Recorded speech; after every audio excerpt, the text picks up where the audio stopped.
Welcome to Indiana Sports Beat Radio, presented by Endeavor Hospitality Group and Andy Moore Honda of Bloomington.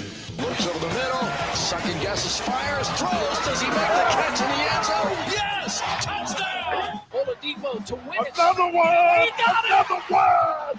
Another one! Huge hole! He's at the 30! He's gonna go! 10, 5, touchdown! Jonathan Taylor! Galloway finds Rob Finnessy, who fires the three, and He hit it! Now, from the Golf Club at Eagle Point Studios, here's your host, Jim Coyle.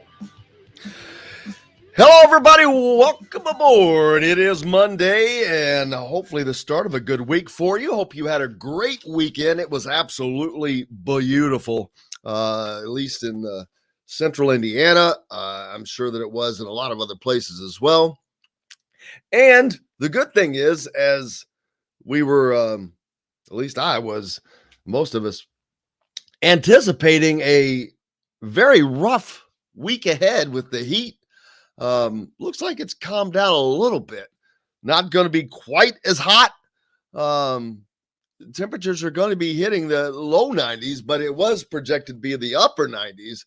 But I also looked, and the humidity is going to be down in the upper 40%. So I'm like, man, that's doable.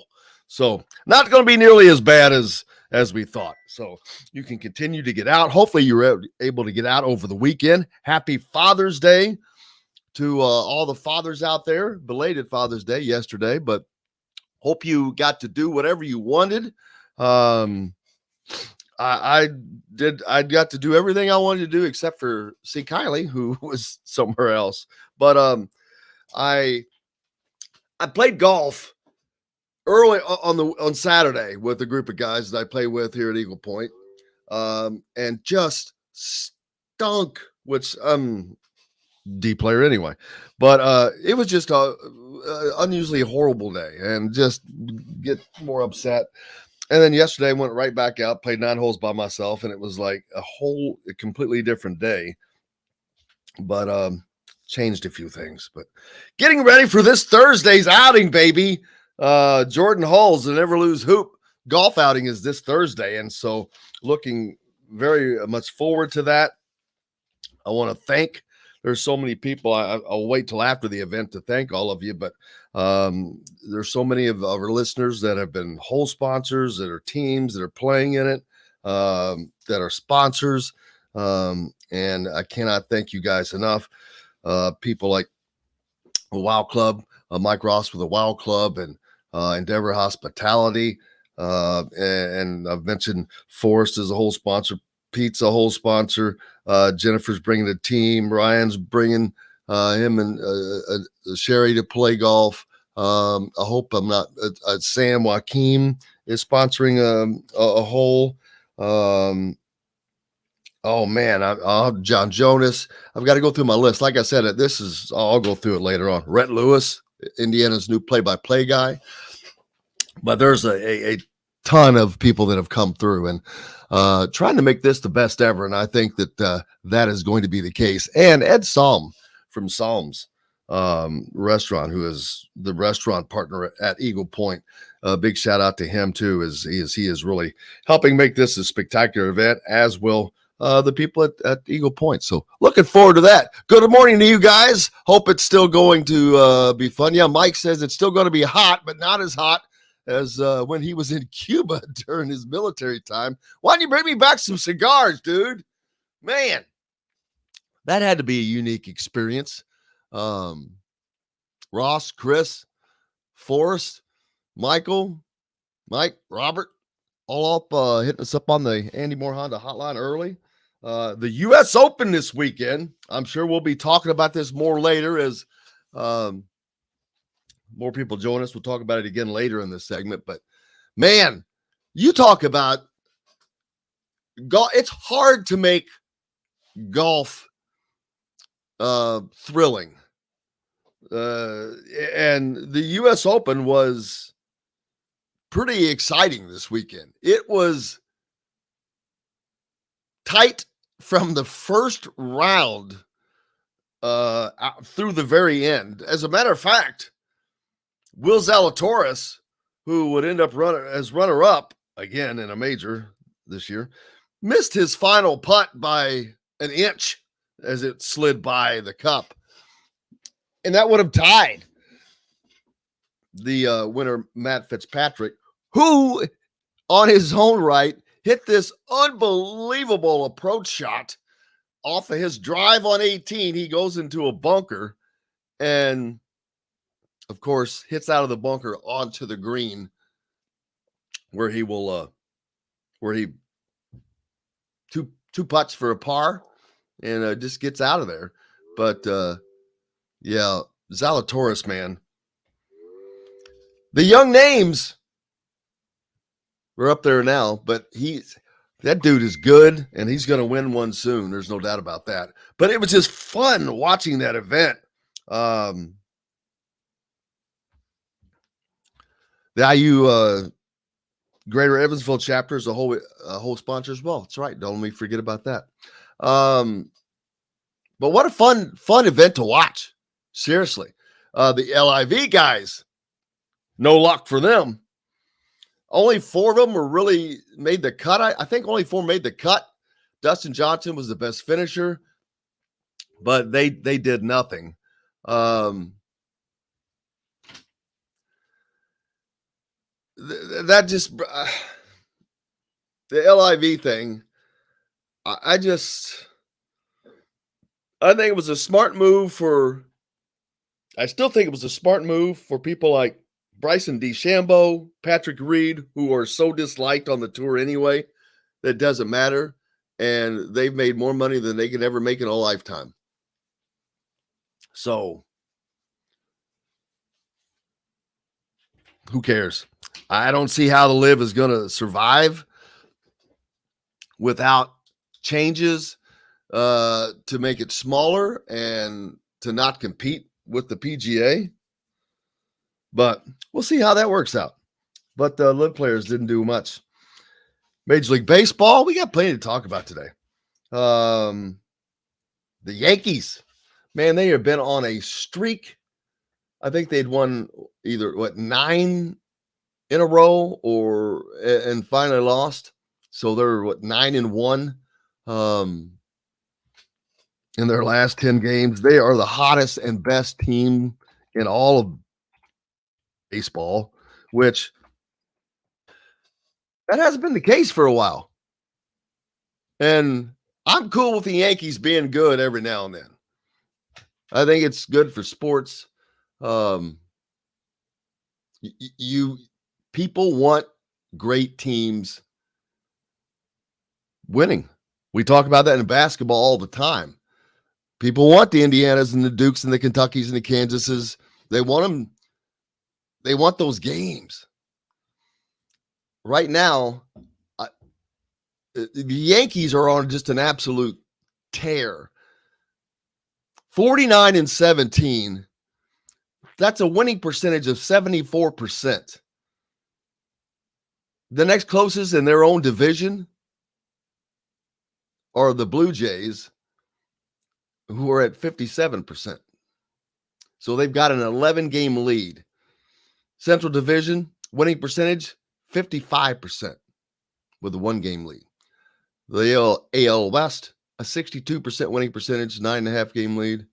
The Mets over in the National League, 64% win percentage. Central League again, 55%. And then the NL West, 61%. But the Yankees are just smoking. They 9 out of their last 10 games, they finally lost. They're on a heater, baby. They're on a heater. Thank goodness we don't have a lot of Yankees fans. I don't see that very often. The Royals, see, 354. Who's the worst team? The Athletics are now the worst team in all of baseball by themselves. The Reds are third to the last. Nationals are second from the bottom. I'm still going to do my little try my parlay loser, baseball loser bet. I haven't done that yet. I may try to do that this week. I'll let you know how that goes.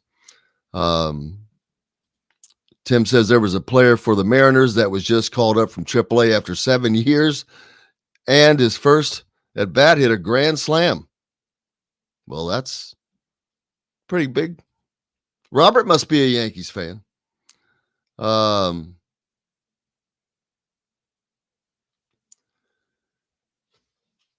Let's see, hitting up, but that's about it from baseball, unless there's something bigger that I didn't see happen this weekend.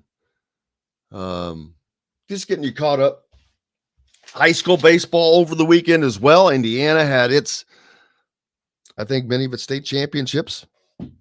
Cathedral was thought to be a big favorite. They get up. I don't know if you get upset or not, but they get shut out by Penn. And Andrea knocks off Brebeuf to win state titles. College World Series is underway. Notre Dame, who has been on a run, finally had a little bad luck as they lose last night. Was it 6-2, I think, to Oklahoma? Now that sends them to the losers bracket after they had knocked off Tennessee, number 1 Tennessee in the regionals to get there.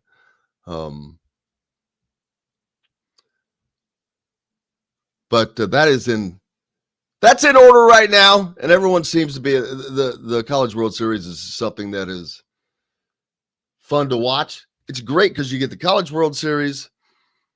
We get through June a little bit, and then you've got the Little League World Series coming up, which has just become a fun thing for everybody as well. It wasn't always that way, but it certainly has jumped up and caught our attention, especially when you get local teams that make it in. There's nothing funner than following a team from your area because they're kids and you don't care. You kids are just fun. Speaking of kids, yesterday I was outside. I was getting ready to grill myself my Father's Day meal. And I heard these two little kids playing tennis. And one kid said, "Hey, I'm gooder than you think I am. I'm gooder at tennis than you think I am." It just struck me as hilarious. The Cubs won 2 out of 3 from the Braves. Ross was a little surprised. Ryan played 36 holes yesterday. He only saw the last hole of the U.S. Open. I played 9. Louisville had private planes and expensive cars out at Bowman Field. Not sure what that's about. But that's the early start. Get you wrapped up. We got plenty more.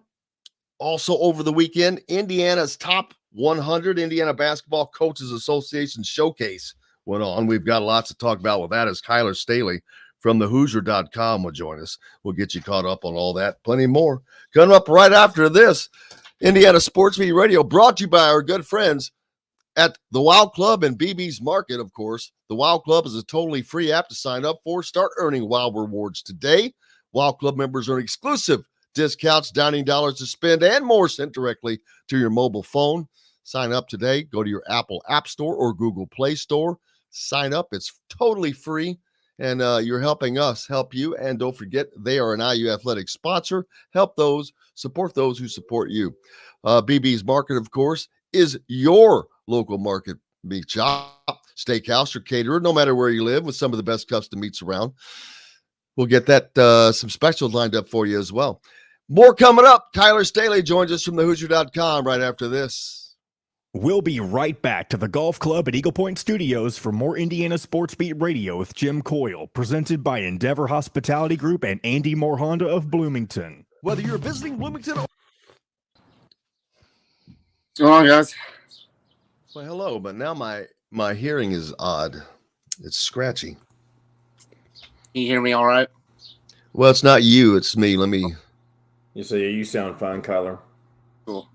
I'm outside in the beautiful state of Arizona. So. Oh yeah, I forgot. That's where you said you'd be. How's the heat? It was a little warm yesterday. It's pretty cool right now. It's only like 6 a.m. here. So, Oh yeah, that's right. You're 2 hours, or is it 3 hours or 2 hours behind? 3 hours. 3 hours. Wow. So, 5:49 right now for you. yeah, no, woke up. Can't miss the show though. Well, we appreciate it for sure. What happened? Just talking about how I'm in Arizona right now and the time difference and stuff. Oh, so, you are. yeah. So That's right. I forgot. Thank God, because that would have just. It's bright and early too. Like you got plenty of sunshine for 6 in the morning. It looks like. oh, I know the sun rises up early here, man. But it's nice and cool right now. So You playing golf out there? I'm gonna go play on Tuesday, I think. So No humidity. Have you ever played in a no humidity golf area? I have not. No. Well, I would go out. And start practicing putting on the parking lot. Gotcha. We're driving to so so we got a 2-hour drive. So Yeah, the no humidity in the ground, ball's gonna be a lot faster. great. I wonder what it's like playing cornhole in no humidity weather. I bet you have to hit it either directly in the hole or it's sliding right off. I mean, yeah, I can see that.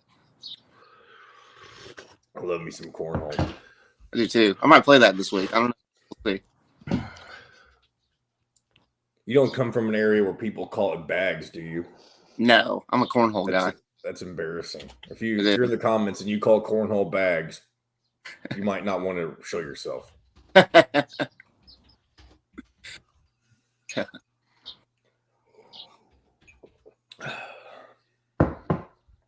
coffee's tasting good this morning.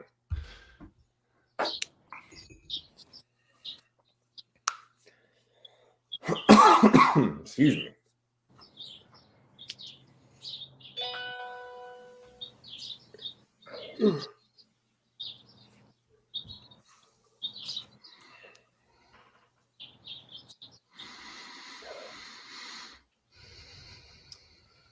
All right, 30 seconds. I'll go ahead and bring us back in. This is John, the producer with Indiana Sports Beat Radio. We're now a part of the Rivals Network. TheHoosier.com is where you can find complete coverage of Indiana basketball, football, and plenty more. Simply go to TheHoosier.com and sign up. It's free. You can also find full episodes of Indiana Sports Beat Radio on the homepage or on the station every week, Monday through Friday. If we're not on a station where you live, we should be. Ask for Indiana Sports Beat Radio. This segment is brought to you by Courtroom Sports Grill in Bedford. Now back to the Golf Club at Eagle Point Studios for more Indiana Sports Beat Radio with Jim Coyle, presented by Endeavor Hospitality Group and Andy Moore Honda of Bloomington. Hey, welcome back. Happy Monday. I hope you're having a great start to the week. Hope we can help you out with that. As some good news, we all thought the weather was just going to be horrific this week. I keep looking at it, and it kind of keeps changing. Tomorrow's going to be kind of hot, 95, well, at least here. The rest of the week, it's just going to stay pretty much at 90, but the humidity is going to be low. So I can handle that, baby. I can handle that with low humidity. Kyler Staley joining us now from thehoosier.com. How are you, man? Man, doing good. Just out here in the cool morning in Arizona. So beautiful morning. Happy to be back on the show. Traveling, was it a wedding? You're traveling for a wedding or something? Yeah. So on this coming Saturday, my best friend's getting married. So be here all week, kind of celebrating, doing a bunch of stuff. So I hear the wonderful birds chirping in the background, but you couldn't give us a cactus, some desert, something, man, something Arizona-ish. I couldn't. Yeah, I don't. If I was on the show tomorrow or anytime this week, I think the house that we're staying at's got a lot of that Arizona vibe to it. So, yeah, unfortunately, I can't do that today. Well, we may have to bring you back. But when did you fly out there? I flew out at 6 a.m. yesterday. So got here at like 7 a.m. Arizona time. So the reason I asked that is because he was out at the Indiana Basketball Coaches Association Top 100 over the weekend up at Brownsburg High School. It took place up there, and several standouts that have been standing out, all of which are IU targets, I would say. J.Q. Roberts, Trent Sisley, Jalen Harrelson, all those guys are Kanan Catchings have caught Indiana's eye, of course. Jalen Harrison and Trent Sisley probably standing out most. And then Jalen Harrison, maybe even most of all, because the dude's a 6'5", 6'6" guard. And he's barely 15 years old, but he looks like he's 23. And he's playing like an upper level player. Yeah, no, he's got a lot of upperclassmen in him, only being like a incoming sophomore. But this past weekend, I would say him along with J.Q. Roberts, those were pretty much the two standouts of the weekend. Both had incredible performances. Both actually played each other in session one of it. So that was a fun matchup to watch. J.Q. Roberts shot the ball really well from the three, which you don't hardly see that from him. I was getting ready to say, now that's a shocker right there, because J.Q. Roberts, the knock on him for me is when I've seen him play is he just doesn't have a lot of an offensive game. He's mostly been a rebounder, an athletic guy, and with very little offense, especially a perimeter. I've seen zero perimeter game from him, but wow, to hear he was knocking down 3-pointers, that's big time. Oh yeah, no, he was, he was shooting them with confidence too. Feet were set, like there was a lot of flow with his shots too. But, I'm starting to notice like a trend every time I've seen JQ, this summer, this spring, it's either he's going to play in the post or he's going to, try to play on the wing more. And there's no really in-game balance right now with his game. It's just kind of, whatever the defense is giving him on that. But, overall, I would say him and along with Harrelson were probably my two MVPs of the weekend. Unfortunately, Xavier Booker was not there. He was probably the biggest name that wasn't there. He elected not to come because Cathedral was playing in a team camp down in the Louisville area. So couldn't play in that. But, overall, it was a pretty good weekend. Spoke with Kanan Catchings a little bit. He's actually got a visit coming up with IU on Wednesday. So big news there. Overall, good weekend. Saw pretty much the best players in the whole state compete. Yeah, and it's great to see those guys get out there and do that and compete against just each other. But they've been doing that quite a bit lately here with the All-Star games and all that's going on. Who was there to watch? I know this was an open period for coaches, so they were allowed to be there. I saw that Matt Painter from Purdue was there. Who from Indiana? Did you see anybody from Indiana there? Yeah, Brian Walsh was there. He was there for session one of it. Session one, there was two sessions. Session one was kind of had a lot more talent, a lot more, high major talent in it and stuff. Oddly enough, Trent Sisley wasn't in session one, which was kind of weird to see. But Brian Walsh was there representing Indiana along with a bunch of other coaches in the surrounding area. Where was Woodson and Indiana's coach Mike Woodson this weekend? So I believe Woodson and Kenya Hunter earlier in the weekend were in Arizona for the big, I think it's called Section 7 event. Takes place in the Arizona Cardinals stadium. Really cool event. There's a few IU targets there, I believe. And then I believe that Woodson also, I don't know where this is at, but I believe he watched TJ Power this weekend as well. And then him Walsh had actually gone to Louisville to see Xavier Booker play later on Saturday night. So busy weekend for him. Was it Tyron? Who was it? The kid that outplayed Gabe Cupps a couple weeks ago at the King Camp? Powers or Powell? No, it was Travis Perry. Perry. Okay, Travis Perry. I am, since he's not received an offer at this time from Indiana, I don't think that he's going to receive one. I don't know why. There's obviously a reason. It's probably just because of, hey, we've already extended offers to X number of guys in that position, or I don't know what. But the fact that an offer has not come to him after he so thoroughly outplayed Gabe Cupps over there at that team camp, does that tell you that you don't see an offer coming either? So I actually do believe an offer is going to come, but Travis Perry's a kid that you can kind of offer late. They have built a really good relationship. I mean, just because they haven't extended the offer right now, just doesn't mean that like it's not coming. The relationship's not there. Talk to him up and running slam. He's really good with Ryan Walsh. As a lot as these recruits are in this area, like Brian Walsh has done a really good job of building that relationship with all the guys that they've offered or have interest in. And everything. But I think that offer is going to come for Travis Perry, but there's other guys in that 2024 class that are just kind of a slight priority for Woodson. Yeah. The thing is, when you don't offer though, especially when you go to Indiana and play in front of their coaches and outplay a guy that's committed to them and they still don't offer, I'm going to say that's probably going to aggravate you. That's going to leave you kind of PO'd. And if that offer comes late, you might be, because he's got offers from a lot of other places, and I expect more to be coming. Yeah, he actually just got the offer from Purdue, I think about a week or two ago, off of his visit there. And then another guy that's kind of on that 2024 class is the Rally Burgess. Just got an offer for IU and Purdue last week. So I don't know. They're kind of trying to work on what they're going to have in the 2024 class. But I mean, overall, I think Travis Perry is going to. I think he's going to end up receiving an offer. But like you said, I mean, does he feel Indiana's making him a priority at this point? I don't know. I can't answer that. So I'd guess and offer a guess to say no. Without an offer, without no question.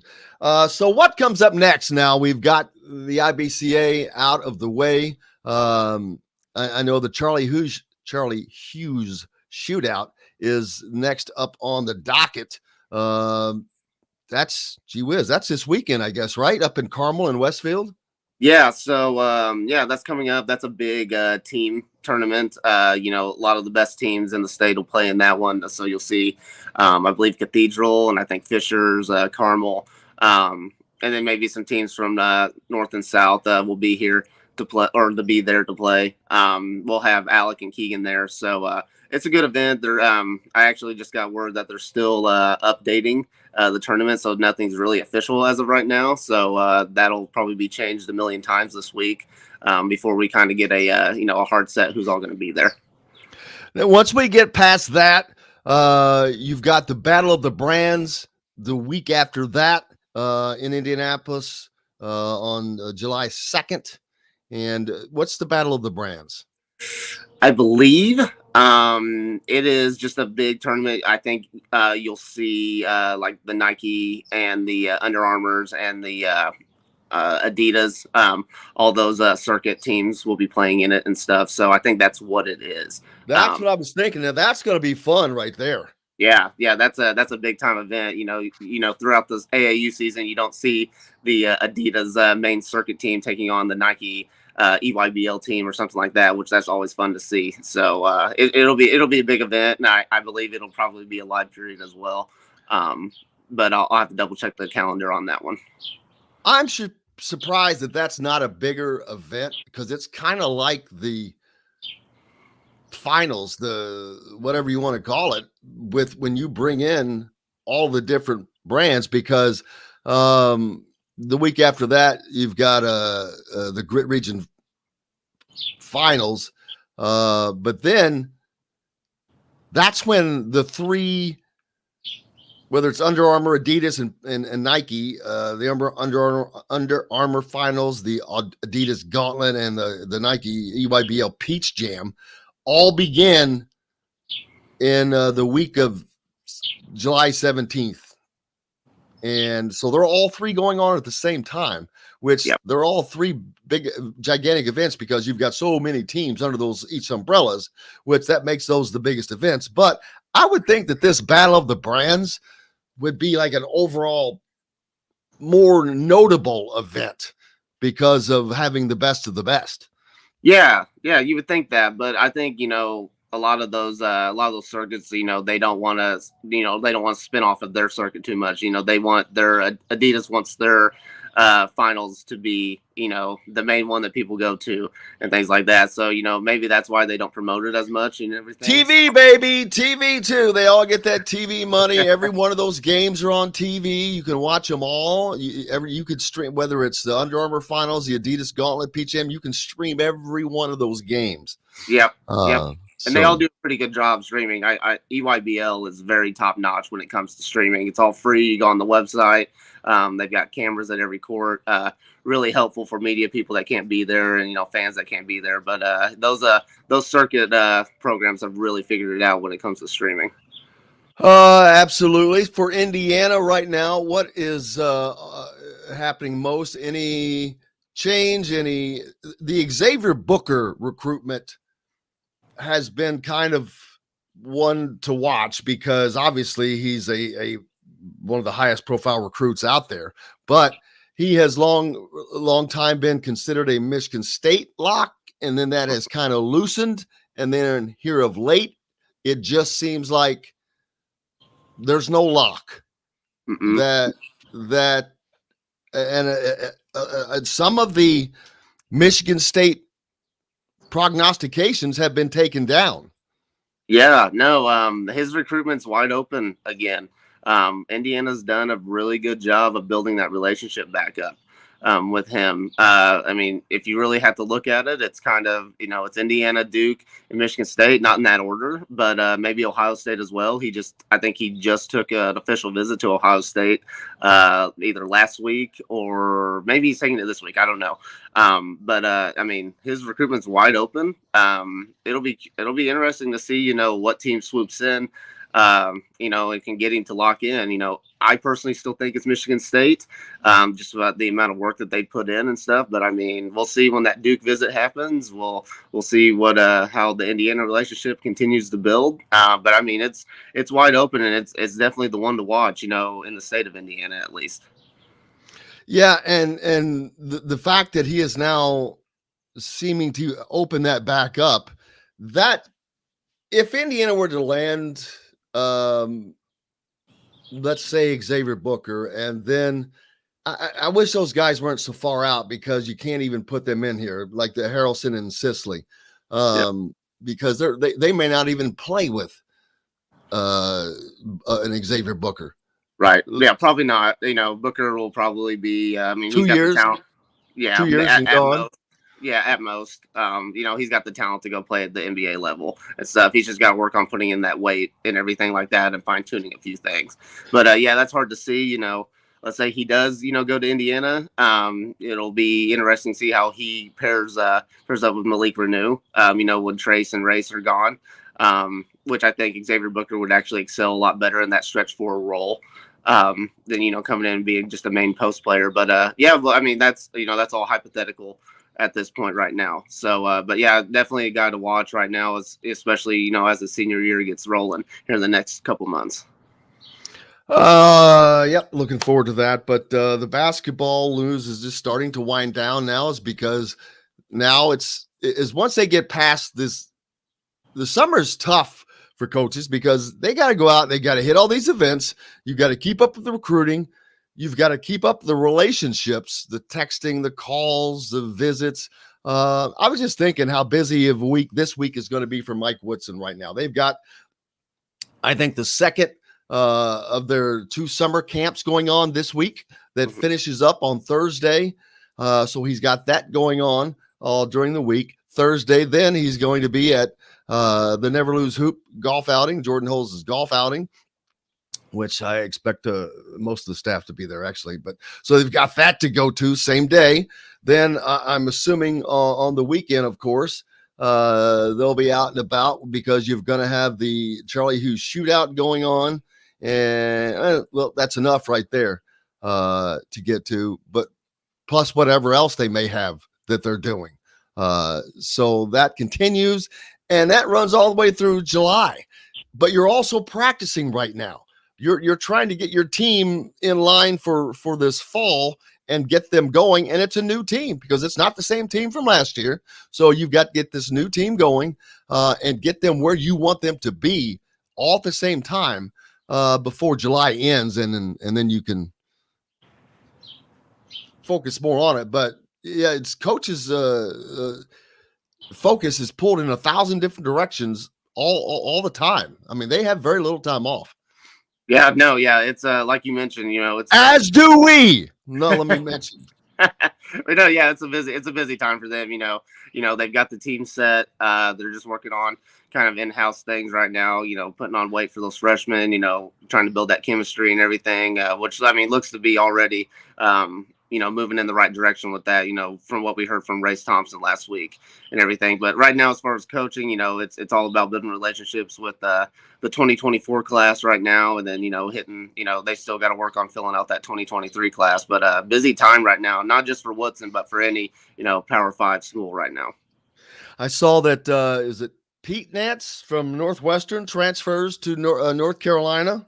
Yes, saw that. He was probably the last remaining big time transfer in the transfer portal on that. But that's actually a really good get for them. He's been North Carolina's best player for past few years. Northwestern, yes, sorry.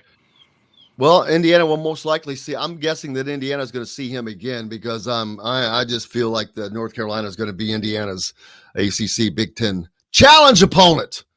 I agree on that. What's coming up next for you? So, yeah, obviously I won't be at Charlie Hughes, but, we'll have Alec and Keegan there. Alec actually in person. So that'll be good for him and everything. So, and then we've got Battle of the Brands coming up, and then, all the July events that we'll all be at. But a lot of content, as far as recruiting and updates and stuff coming up at the Hoosier.com. So, be sure to everyone to check that out. Absolutely. Make sure you give Kyler a follow as well at Kyler Staley for complete coverage of Indiana basketball recruiting and much more. I cannot thank you enough, brother. Go out and have yourself a good day. Yeah, awesome. Thanks, guys. You bet. Kyler Staley out in Arizona joining us here on Indiana Sports Beat on this Friday as we get things started, wrapping up what happened over the weekend at the IBCA, Indiana Basketball Coaches Association Top 100 Showcase. Means all of Indiana's best were there.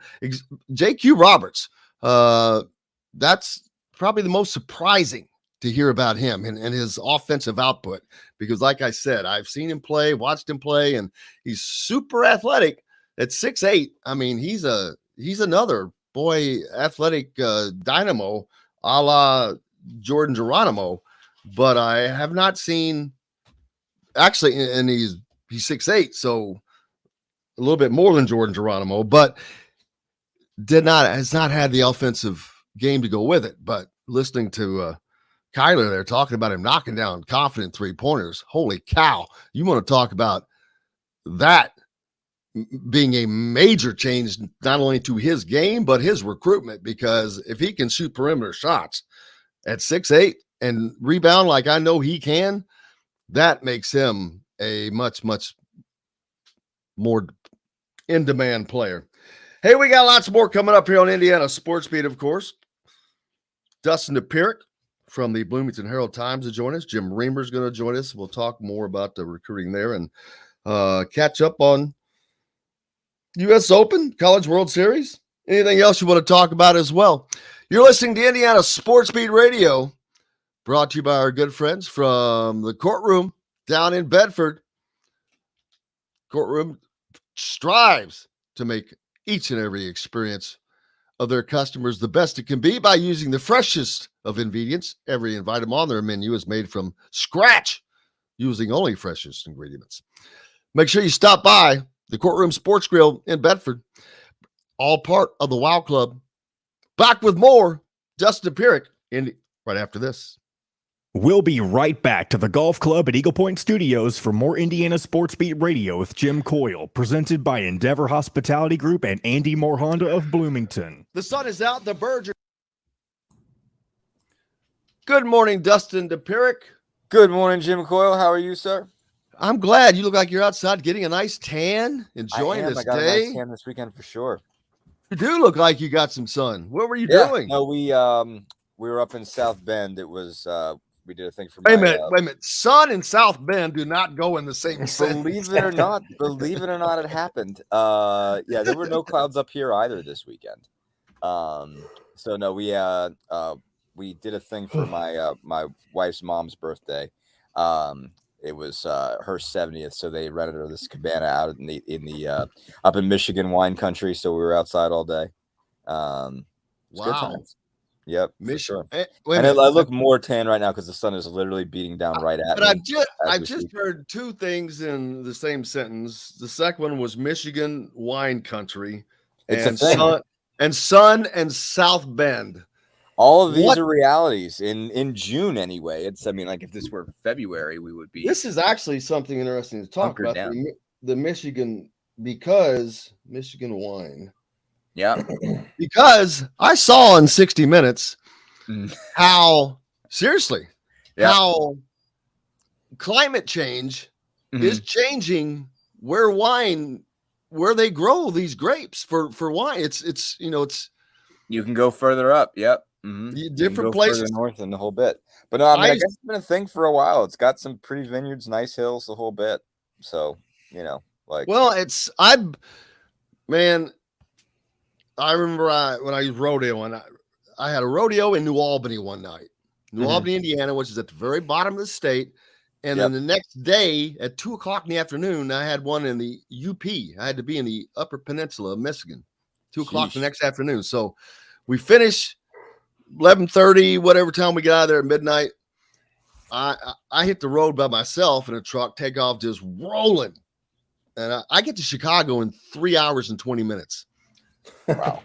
That was a record. But I was driving a truck that had 2 gas tanks and no stops, and I was driving like 85, 90. I had to be at my partner's house. He lived in just outside of Madison, Wisconsin, to meet him. And then we had to go up to the UP. But I remember at New Albany that night, I was sweating so profusely, it was horrible. The next evening, I was up in the UP and had to wear a jacket. Wow. It's the #1 Honda dealer. Get more to your door with AndyMooreHonda.com. Come see us at the all-new Andy Moore Honda, now in Bloomington. This segment is brought to you by Remax Advanced Realty, Indy Home Pros team by Cheryl Sizemore. Now back to the Golf Club at Eagle Point Studios for more Indiana Sports Beat Radio with Jim Coyle, presented by Endeavor Hospitality Group and Andy Moore Honda of Bloomington. Welcome back. It is Monday. I hope we're getting your week off to a great start after an incredible weekend.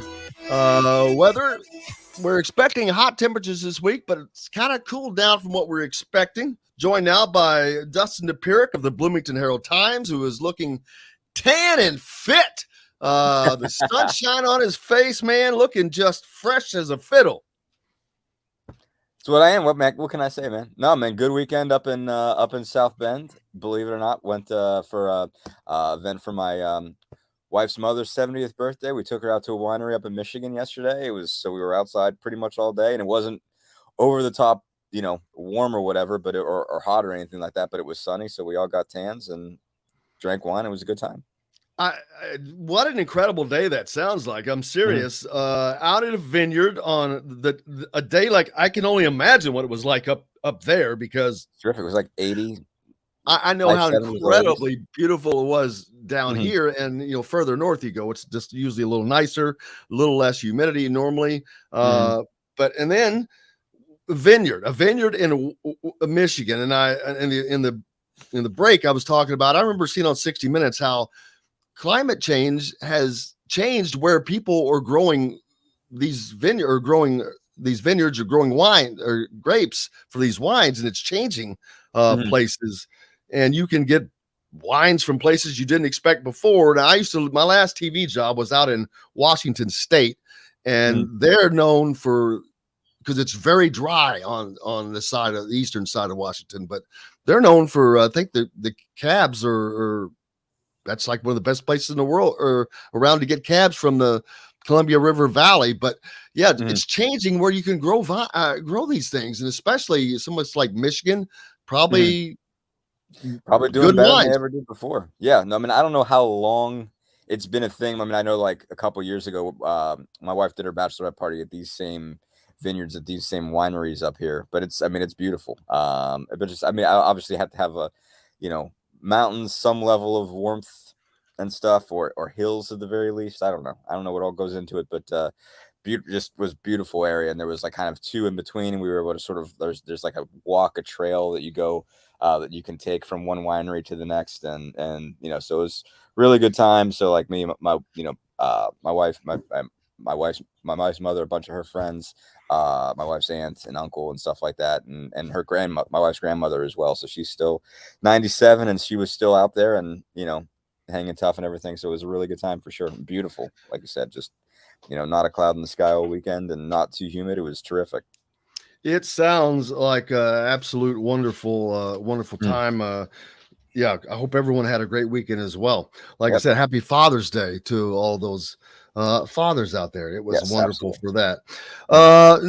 Not a lot going on. Well, there was a lot going on in the sports world, but not a lot locally but there was some baseball championships settled.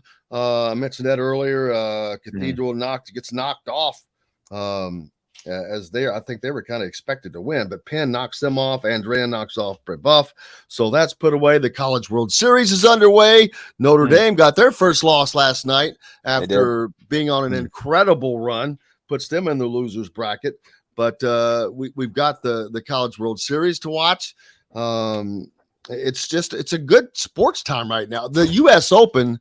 Did you catch any of that? I know you were busy. I did. It was on at my wife's uncle's house when we got over there yesterday. And no, I mean, that was wild. Like I said, I didn't have a chance to watch it most of the rest of the weekend, but I saw the shot that what's his name had to try to tie it to send it in the playoff. And what did he miss? I mean, he didn't even miss that thing by an inch, did he? Oh, that was just. Well, it wasn't just that shot. It was the shot before that by Matt Fitzgerald, the winner, Fitzpatrick, the winner. Out of the sand, he hit his drive into the sand, and then he hits his shot. I'm like, "What, are you kidding me?" Yep. He puts it within. He just had the 2-putt for a par, and I'm like, "Golly!" I mean, if I'm in the sand, I'm just hoping to get out of the sand. Right. Exactly. I'm not expecting myself to put it within 12 or 15 feet of the hole. Yeah. And that's why those guys are what they are. But I feel sorry for Zalatoris. Second, almost went to a playoff, and that would have been the second major playoff. In a month for him?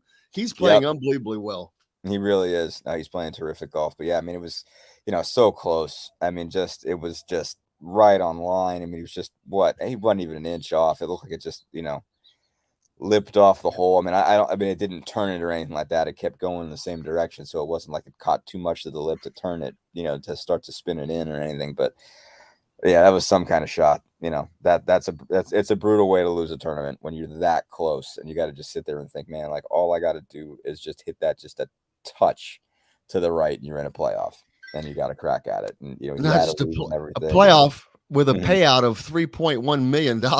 Yeah. So he missed I'm sure he got a fair amount of money for finishing. Oh, yes, but $3.1 million is the difference between missing that putt. That makes it even harder to take in. Yeah.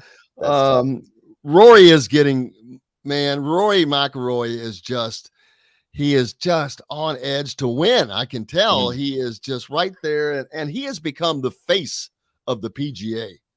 Yeah, for sure. I don't think he's the guy the one most noble guy there is. I mean, like Tiger's kind of in his own category, but obviously he's not making it through weekends at this point. Not even playing hardly. Yeah. Yeah. Barely playing every tournament if he's playing at all. And so it's a different, but he's in a different world. And, then you add, all of this LIV stuff and what that means for Mickelson in terms of the guys that are sticking around and they're going to be a part of this tour. McIlroy is the guy. And it's just every weekend, it seems like he's there. He's a part of it. And it just seems that he, finds a way not to win some of these.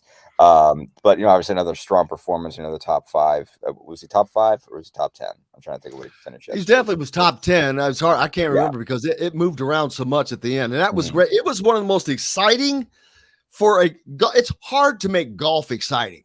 It is. I mean, other than when the shot is happening, it's hard to make it an overall the event. I felt this was an exciting. You're like waiting for the next shot, like waiting. Damn, who's going to move? Who's going to go up? Who's going to go down? It was like, wow, I've never seen so much movement, and it was it was pretty fun. Mm. It's hard to make golf exciting, and they did it. And Yeah, no, but I think he can. It just comes down to like create a narrative for an entire weekend and then really create it on Sunday of feeling like, okay, like this is competitive in some way, whether it's, this one guy is making a move for a championship, or, you have 3 or 4 guys that are pushing for it, or, this guy's never won it or whatever, but I think yesterday was compelling because you had guys making great golf shots at big times and sort of pushing each other, and having 4 or 5 in there towards the end who had a crack at it in the last couple holes. Scotty Scheffler, I think, has been playing phenomenal golf as well. They're talking about that on the broadcast.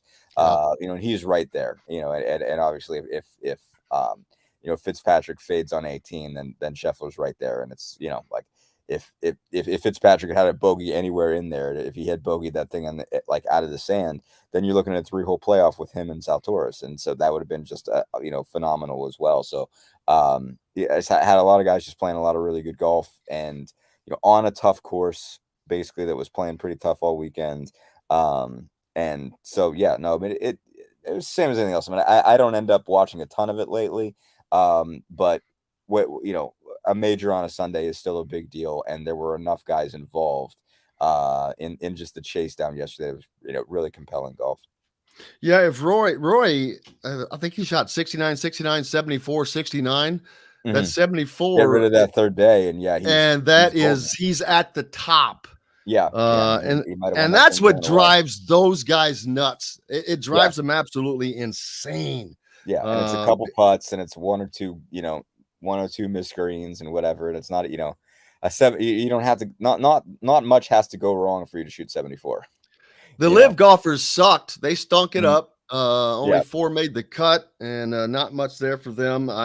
But this is why I'm talking about how exciting it was. This is why the PGA is fighting the live thing, because of what was just put on. If you don't have those guys, everybody in the best of the best, you don't. Even though the live players were not a part of this. If there's more of these guys defecting, then that's what happens. Then you start to dilute a great product. And that's what they're fighting to do. But, and I understand, I just think that they need to find a way for the live to either be a smaller platform and not try to take over, because they're not going to take over golf. They're not going to, they're just not. And I think that they could live within it if they tried to do that, tried to find that solution. But trying to be outside of it is not going to work, I don't think. Yeah, I'm only piecing this together. I haven't read a whole great explainer on the live. It is a wild time to be doing this from a international relations standpoint. I think, oddly enough, I've connected some dots between the live tournament and Brittany Griner. I think that's an odd sort of bank shot to make, I know, but I think part of the reason why people are so angry about it, is when you start to get involved with, let's say at best, shady international actors, you put yourself in a strange position going forward. There can always be something that goes haywire in the future, and for years and years and years, women's basketball players have had to do this, and that's what was going on in Russia. Was these oligarchs were sort of using women's basketball, one, as something that they were pumping money into as sort of to show off with, and also there's some level of money laundering going on in there, and money washing or whatever, or using ill-begotten gains to turn something, to put something out there publicly that looks good. And you're doing that for the Kingdom of Saudi Arabia not long after they murdered a Washington Post journalist.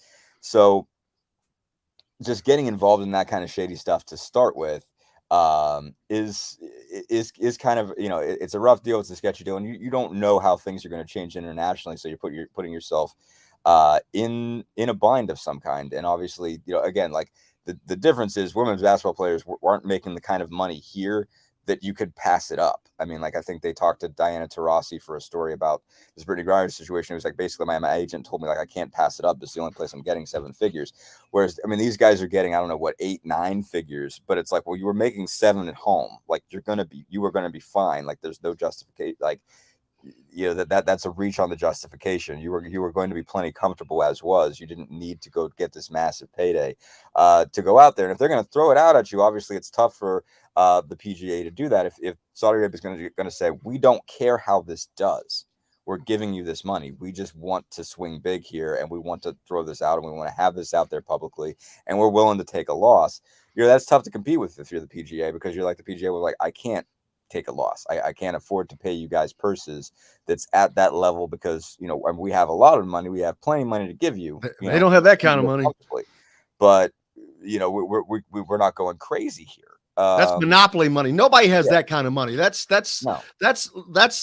decades of oil chic money that no one else in the world has except for the oligarchs. Exactly. So it's like all that stuff. That's how you get involved in that, and that just gets you in. That gets you in shady scenarios. And, you know, like, obviously we're in a situation now where we've sent all these players over, and we have one very prominent player who is now a negotiating piece for a guy who's in the middle of a, you know, of a I would have to say illegal invasion of his neighbor. So, you know, like that puts you in a bind. It's a tough spot, and it's a tough deal. And we've had there's been a whole conversation of what we would do if it was some other player, if it was Tom Brady or whatever. And the issue is, we would have just never sent somebody. They would have never been over there. They would have never had to go. We pay them well enough that they don't have to go there. And, you know, that's where the sexism comes in, is we don't pay women's basketball players enough that they can pass up $1 million from a Russian oligarch, you know, and that's kind of where we've been. That's why they're over there in the first place. And it's like, okay, now we're trying to figure out, what do we do to get out of a guy who we're sanctioning the crap out of? You know, how do we get somebody out of his clutches? You know, and it's because we've been okay with the idea for years and years and years of sending our best women's basketball players over to play in this man's country. And so it's like, all right, so you've now seen sort of the folly of that over years. This has finally come back to bite us, that we've allowed them to go over there all this time and been cool with it, because, again, we weren't willing to pay them enough ourselves. And we couldn't tell them, like, hey, you got to pass up $1 million. And now it's okay. We have an asset, basically an important person to us is, in jail over there, wrongfully detained. And now we've got to figure out how to work that out. And so now when you start, now you have a whole bunch of new guys that are dealing with, obviously this is a country that's been an ally of ours for all of the sketchy reasons that go on in the Middle East. But, you know, like, they're taking huge amounts of money for a guy we know is not the best actor. So you don't know how that's going to play out years from now. And so it's like, and I think that's why a lot of people are frustrated with the LIV. It's like, you guys are doing this on your own. You don't have to do this. You know, you don't have to take, you know, you're getting plenty of a payday now. Like, you are getting yourself involved with stuff that you don't have to get an obnoxious amount of money. But again, you know, and again, there's only so much the PGA can do to even it out. I agree. Let's take a quick break. So I've got a few other things I want to ask you about. Title IX. Mm-hmm. I did not realize that Evan Bai was basically the the I think it was Birch. Well, I think it was his father. I think it was Birch. Or Perch Bai, yes. Who penned this. So right out of Indiana. So pretty amazing. Dustin Dopirak from the Bloomington Herald Times is with me right now. We'll be back to talk to him for a few more minutes right after this. Brought to you by our good friends at Remax Realty. If you're in the market for a home in the Indianapolis area, you need Cheryl Sizemore and her 2 decades of experience. Reach out to her, Cheryl at IndyHomePros.com. We'll be right back to the Golf Club at Eagle Point Studios for more Indiana Sports Beat Radio with Jim Coyle, presented by Endeavor Hospitality Group and Andy Moore Honda of Bloomington. Andy Moore Honda. Yeah, I got to read that story. Dustin, is your latest piece the one on Sheehy? Yeah, the small one. Yeah, that, and I obviously wrote about race on Thursday from when we had race. Oh yeah. Yeah. You gotta pull that up. All right. Been pretty quiet lately. Yep. Luckily.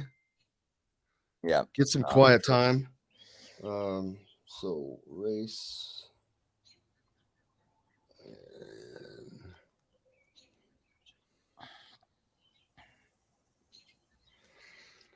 Oh, what's up for you this week? Let me see here. I get to go talk to the coordinators this week. I'm trying to do a big piece on Walt and Chad before the season starts, so I'm heading down to Bloomington. Well, good luck. Maybe you can tell us what it's going to be like. Yeah. Yeah, we'll see. I mean, I think they're going to open up access. I think it's just a case of. Oh, I know. Yeah, they're just trying to. They're trying to keep it under. I get it. Yeah, they don't have a problem talking about anything. I just think they just didn't want to. Like, I mean, Allen, I think, was just really big on, we're going to be figuring out a new offense. We don't want to give anybody anything. So it might be totally different next year once everybody's seen the offense. Well, apparently they weren't happy that our buddy Don talked about. I'm sure they weren't.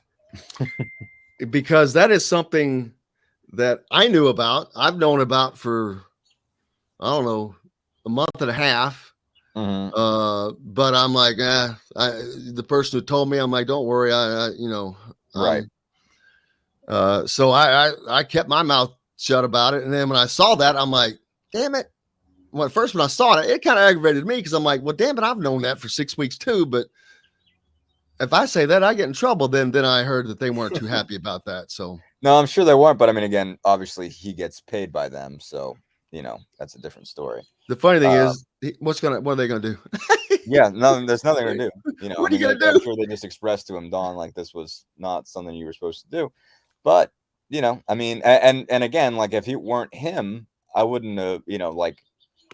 Mike wrote about it, and then I was like, okay, well, if it's out there and everybody seems to know it, like, and we knew it, and sort of similar situation. The thing is, we don't get credit for knowing stuff and not saying it.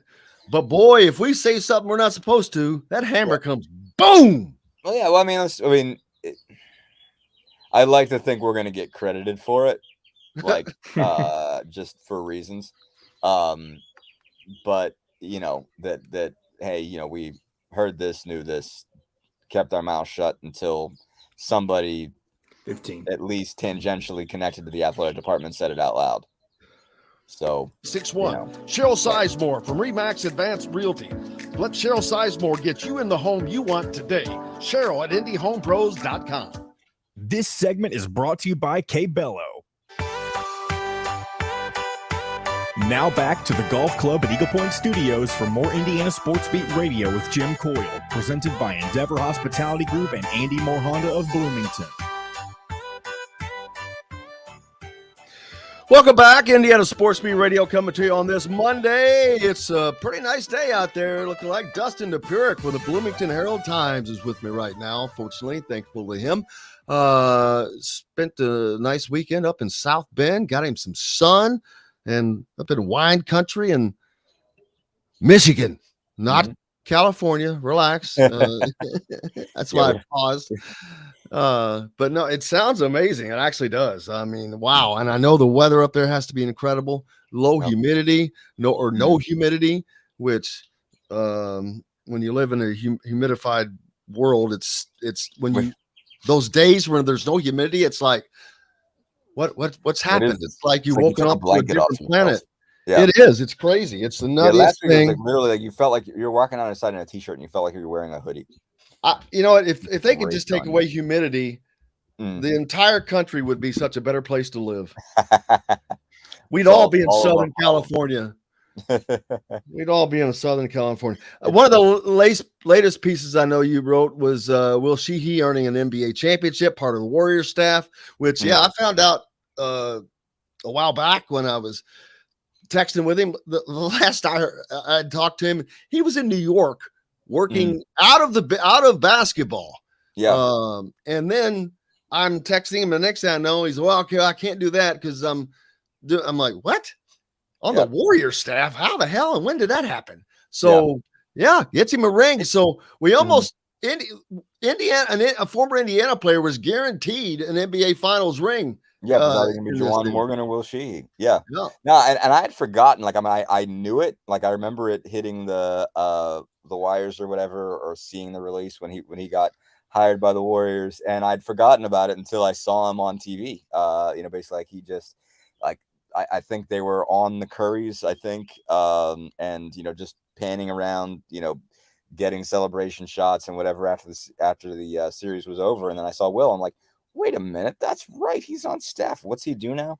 So it's just like, all right, like let's just throw this up and grab some clicks because why not?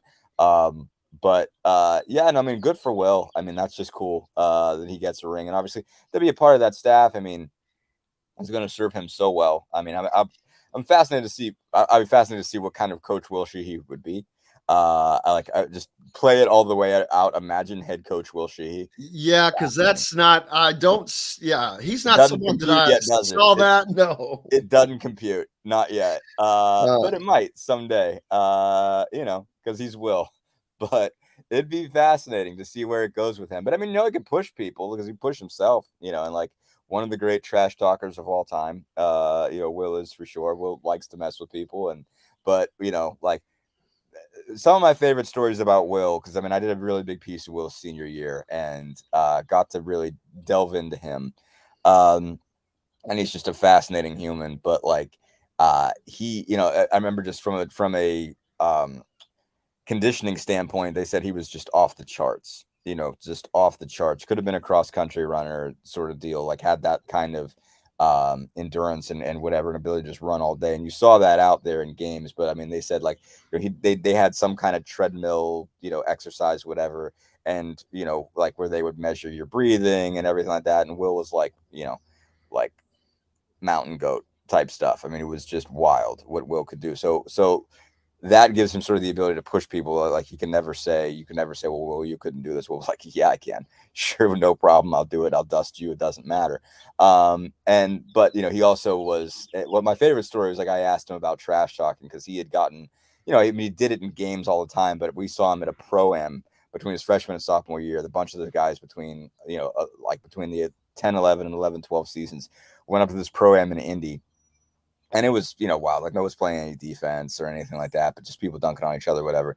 Will dunks on somebody, and he just gestures in a way that I thought was going to get the crap kicked out of him. And we were like, me and Hugh Kellenberger were there at the time, and we were like, does Will make it out of the parking lot, or is he just going to get jumped out there? Like, what's going to happen here? Like, he just dunked on. It was like Lance Stevenson's team. He might have dunked on Lance, and it was just like, what are you doing, Will? Like what has gotten into you? And I asked him about it a couple years later, and he was like, yeah, he's like, I wild out sometimes. He's like what's the worst that's ever happened to you for doing this? It's like, well, my two front teeth are fake.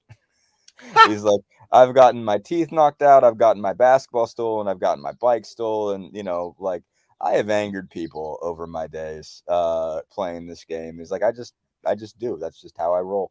And so what that leads to, though, is he is going to have the ability to push people's buttons. I think that's something you're going to see in the long term. Now, whether, I imagine he'll be at least an assistant coach someday. Obviously, he's just a video coordinator right now. So, I mean, he's in a booth someplace, just bringing people, spreadsheets and whatnot. But, just talking about video and talking about, scouting and whatever. But at some point, he's going to coach some people, and I could see him being really good at that. I mean, I don't know if he can lead his own program or his own team, but it's a fascinating start for him. Really cool to see him get a ring and see him be out there on the floor in Boston, with part of an NBA championship franchise. That was kind of a really cool thing to see.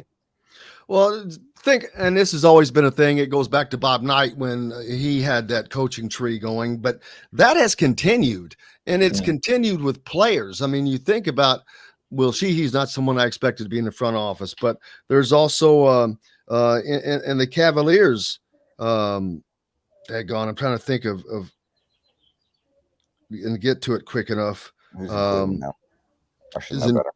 the Cleveland in the Cleveland Cavaliers front office. Well, then you've got Calbert Chaney with the Pacers, but daggone it, driving me nuts not thinking of who's with Cleveland, but it's just another. Yeah, and but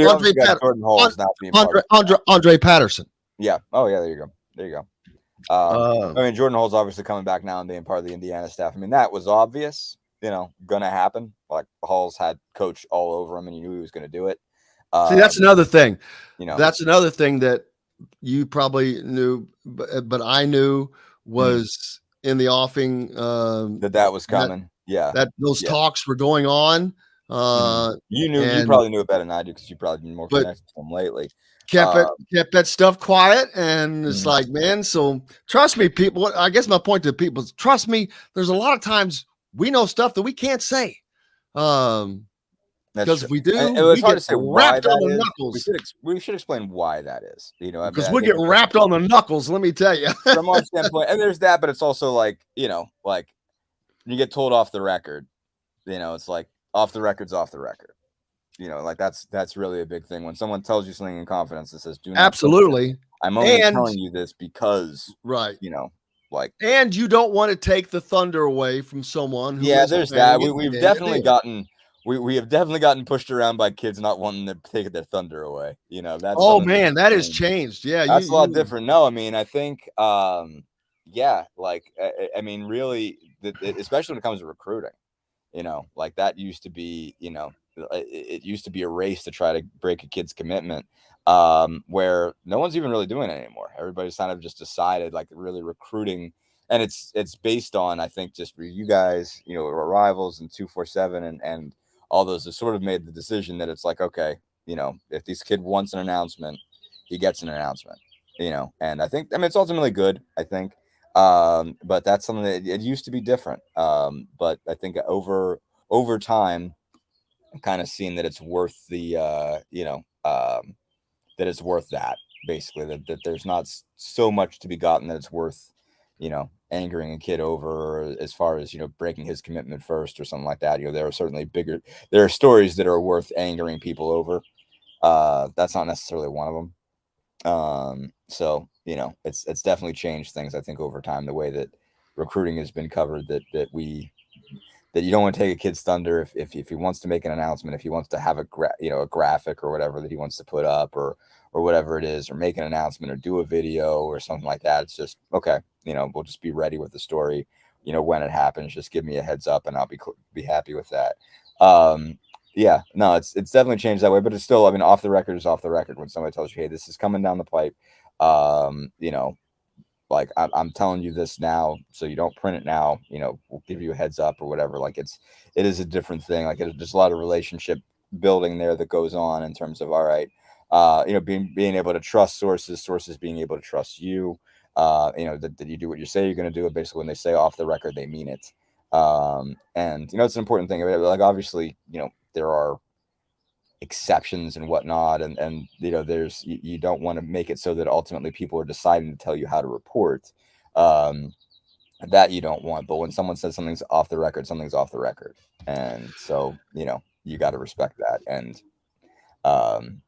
like, when someone, like, flies that flag high, it's like, okay, well, you might be able to get it from someplace else, but if you can't use that person.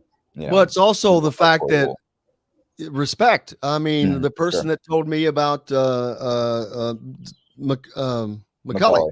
Yeah. We were in a group, and one guy said, don't worry, he's heard stuff before. And so it's like, and so I'm like, don't worry, I'll keep it quiet. So, but then you earn that person's respect, and you never know, one day, one coming down the road where they'll tell you something that you can say. Right. Yeah, this is ready to go, or just at least, like, write this up, have it ready, this is going to happen.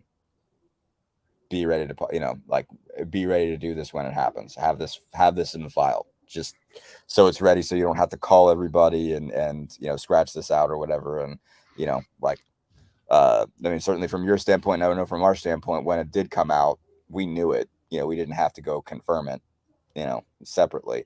We asked basically to talk to everybody, but we were aware, and you were aware, I know, as far as McCully was concerned. So things like that, it's like, okay, there's a value to having it in your back pocket and knowing it. But sometimes when you get something, it's not actionable.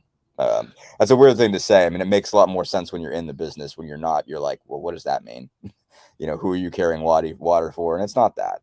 It is about respect and basically, somebody trusting that they can say something to you and whatnot. But so I don't know. There's a little bit of inside baseball without giving you too much inside baseball, because if we told you who actually told us this stuff in the first place, we'd get in trouble. We'd not only get in trouble, we would burn a bridge, and we don't want to do that. So one other thing TBT team for IU. I don't think that's going to happen this year, man. Yeah, it don't look like I haven't heard a word in months. I DM'd them. I've checked in. Yeah, I just checked, and it just looks like that it's not going to be able to happen this year. Only 2 players were announced are going to be playing, so it's probably going to take them another year to get that going, which is pretty sad. Really, that is something that needs to happen, and I think it needs to happen now, because that's also something that would help Indiana promote its national profile. Yeah, no, I guess I don't know what it comes down to. I mean, maybe I think a big part of it is, well, I mean, obviously you can't get NBA players for this. So, and you have to have players that can play in it that are probably still active. So if you got guys that are playing overseas, so whoever Indiana has playing overseas now, which you got to take Jordan Hulls out of that. Jordan Hulls is out of the mix. Obviously, Will he's out of the mix. You can't get Vic and Cody because they're too high up.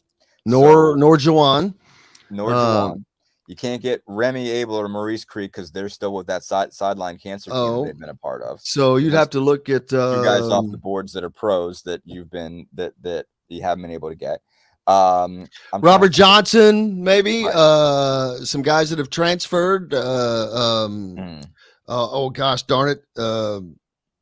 Daggone it, went to Providence and had on Al Durham. Well, the thing about it is, though, is Al don't know where he's going yet. I mean, like, you're not going to get a guy who just graduated because Al's making his pro run, so he's not going to play in the TBT. Is Freddie McSwain still playing?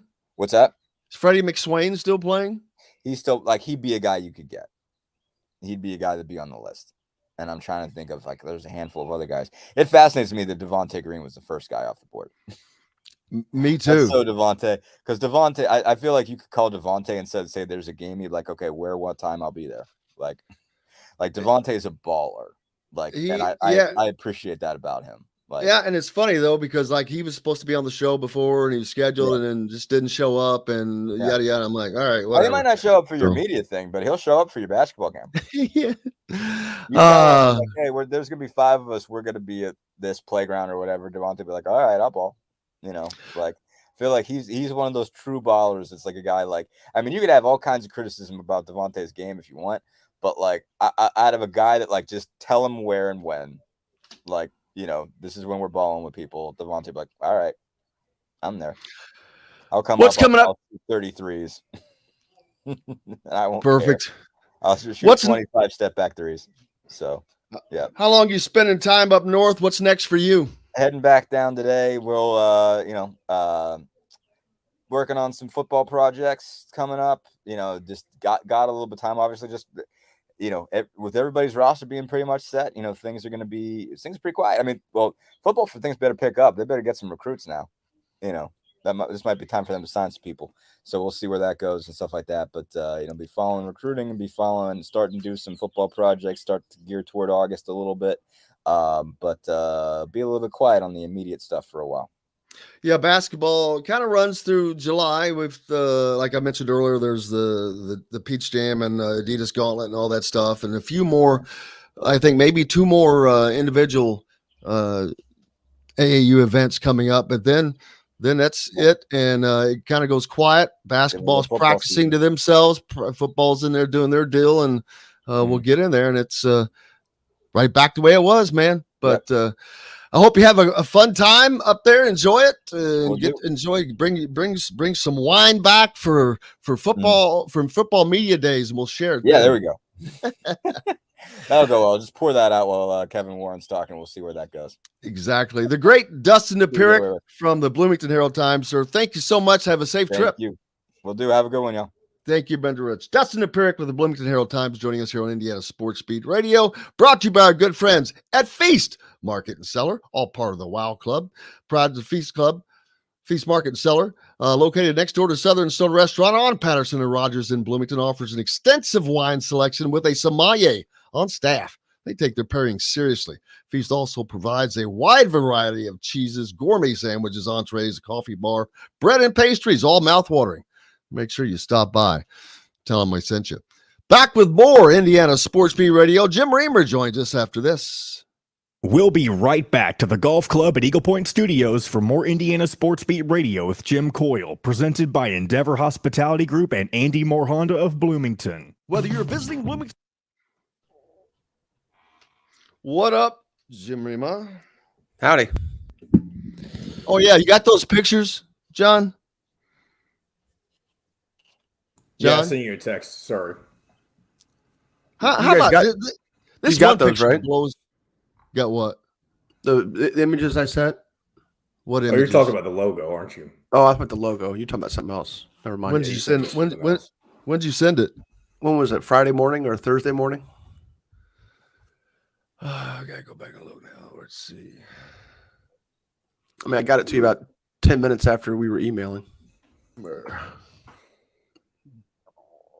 Reamer, come on now, Reamer.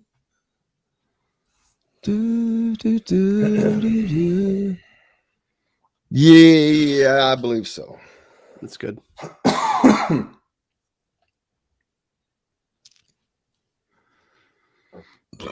Yeah, that looks so much better without that deal off the end.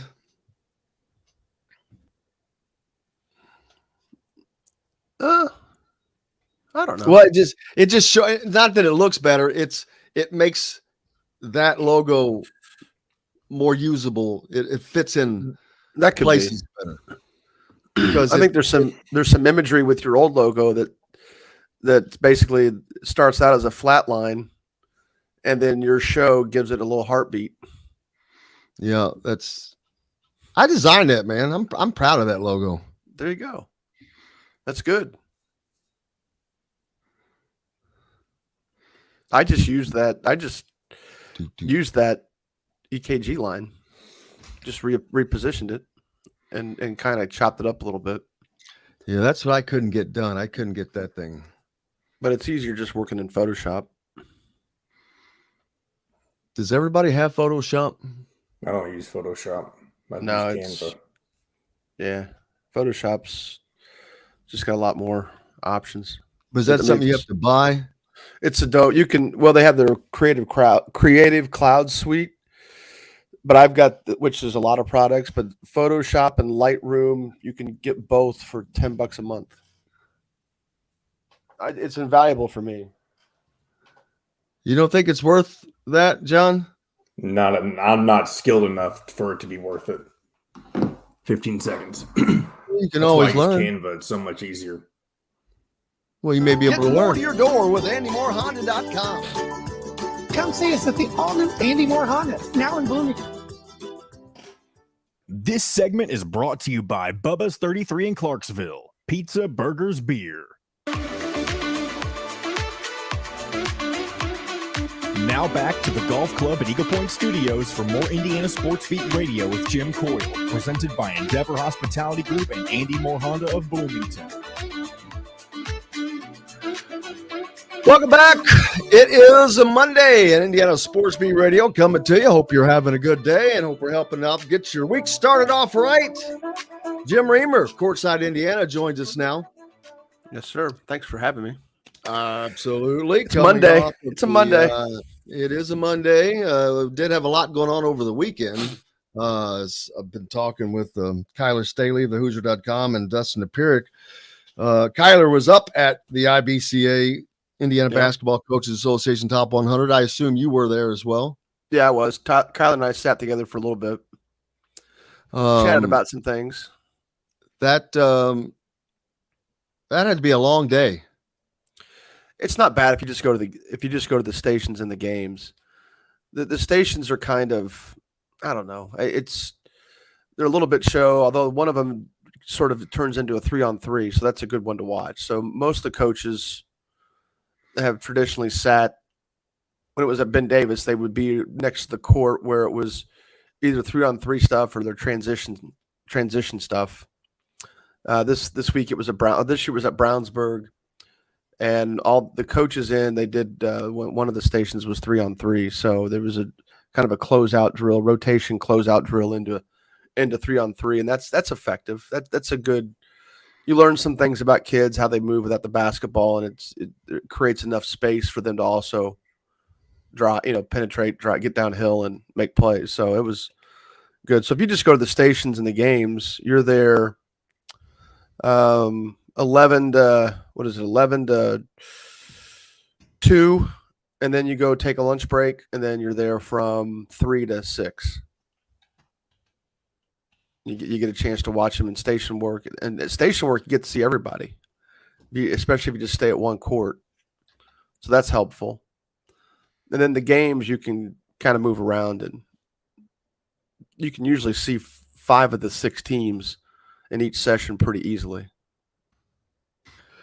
Yeah, and what a great facility. Brownsburg High School, one of the along with say Carmel, probably from a high school standpoint. There's not a lot of places you can have something like this. It's not great. Yeah, it wasn't great for this event because Ben Davis, they used the field house, and the 4 courts were right beside each other. And you could sit between 2 courts and see everybody play a game. This restructured it differently this year, not only just in moving the location, but also one fewer game. They could have gone with shorter games and moved kids around to play 3 games. So that way the coaches that wanted to could just sit in one spot and see everybody play, at least for one half or one full game, however they wanted to parse out their attention span. And obviously some coaches will follow kids around and it doesn't matter. But for my purposes, it's better when I can just sit in one spot and watch everybody play, like at one point or another. This is off the subject. I apologize. I meant to say this earlier. Today marks the date 15 years ago that Terry Hepner passed away, and I wanted to mention that as I saw that, and it was a sad time for IU football because he was Tom Allen before Tom Allen. Yeah, he was. That's very amazing. positive. That long. Yeah, it's shocking, and I saw that earlier, and I wanted to make sure I mentioned that. So our thoughts and prayers are with the Hepner family, as today marks 15 years that the family and IU lost Terry Hepner. But getting back to this weekend, Xavier Booker is becoming just the name right now. His recruiting has exploded, but not only that, he was a long time Michigan State seemed to be kind of at the top, but that grip has seemed to really loosen.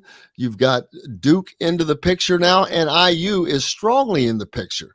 Mm-hmm. With that being the case, and Indiana's recruiting really on the uptick, I know that they would be fine not getting him because they can get another player from wherever, but not getting an Xavier Booker who is from Indiana when things are going your way, when everything is I think that Indiana almost needs to land him to show that they can get the big guys in the state of Indiana. Yeah, but it's not like it was with Romeo. I mean, that's really true. And in each look, and I'm going to be the first to admit this. Each John, class, put that picture up. You have that picture? Each class provides its own context. So when you say, all right, speaking of Romeo, this is how crazy this Romeo was. Well, that's how good he was in high school, and that's how good he could have been if he was healthy at Indiana. That's the But difference. It was also Indiana needed this recruit in the worst way. And the only reason they even got him is because Rick Pitino got fired. That doesn't happen. None of this happens. I can tell you that. That's an absolute fact. But they needed Romeo. You can drop it. John, you can drop that. They needed Romeo. This is different. Getting him, though, still would send a big signal. That is a shot across the bow to everybody else. But not getting him says that, hey, you can still go on there and beat Indiana for Indiana's top players. Yeah, I guess. I think that doesn't happen until it's Jalen Harrelson. That's the first guy that Woodson's going to have a shot to recruit where he's from the start. Yeah, I mean that's not just from the start, but just in terms of because you look at how quickly Miller turned that around too. I mean, he did a great. I mean, you obviously Patino leaving, getting fired at Louisville played a big role in that, but Miller did a great job of getting his attention and getting him to come to Indiana in short order. Dude, that was Adidas based. It was the closest Adidas school, closest to where his parents lived to come watch the games. They knew they were going to be here, not only for 1 year, less than that, specifically 8 months, Right. because even his mom made a comment, we're just looking forward to the next 8 months of our lives. They didn't even say the next year. They knew that they were here and gone. So it was just a way station stopover. I'm not really going to give Archie the credit for that. I'm just going to, that was just because it was an hour and a half from New Albany. His parents could make the games of the few games he was going to play home, and that was it. Man. Well, I just think that Jalen Harrelson's that first one. Right. And I understand. I agree with that. And it could because be there's not really anybody in that junior class that has the panache of Harrelson or Sisley, is there? Well, the Flory Badunga from Kokomo. But we all know that he's a package deal with a coach already. Sure. Perhaps. Supposedly. But at the end of the day, if that doesn't take place, then is he just going to, limit his options? That's the thing. And he's going to have to do more from a playing perspective to prove that he's more than just kind of a one-trick pony. There's a lot of guys like him in the college ranks. So he's a great player for the state of Indiana, but he's got to be able to do more if he's going to be a game changer at the college level. That's, he looks a lot like Emmanuel Negadu out there playing, which he's a man among boys, but could he be a man among men? So, the thing with Booker and rating and all that kind of stuff, everything has its context. Class of 2023, I don't think is a great class nationwide. When you see something like Booker's rated in top 5 or top 4, depending on which one you look at. I mean, I don't think he's as impactful as what Romeo was on the court, or not impactful in a game. He certainly is. There's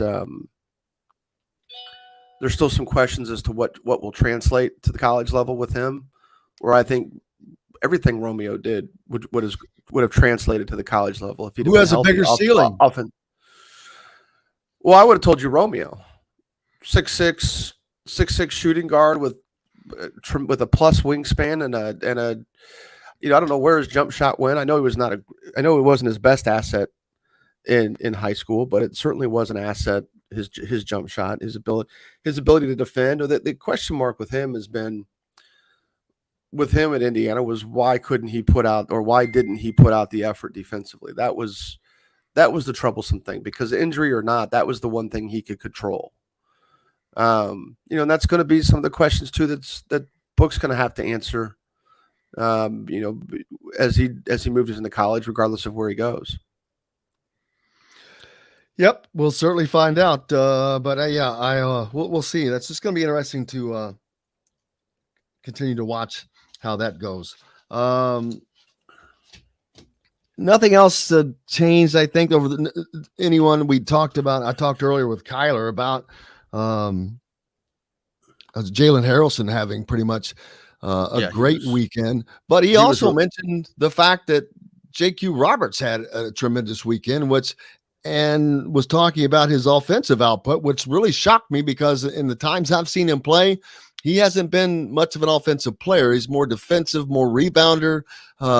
Definitely, I did not see a perimeter game from him, which Kyler said that he did quite well at this weekend.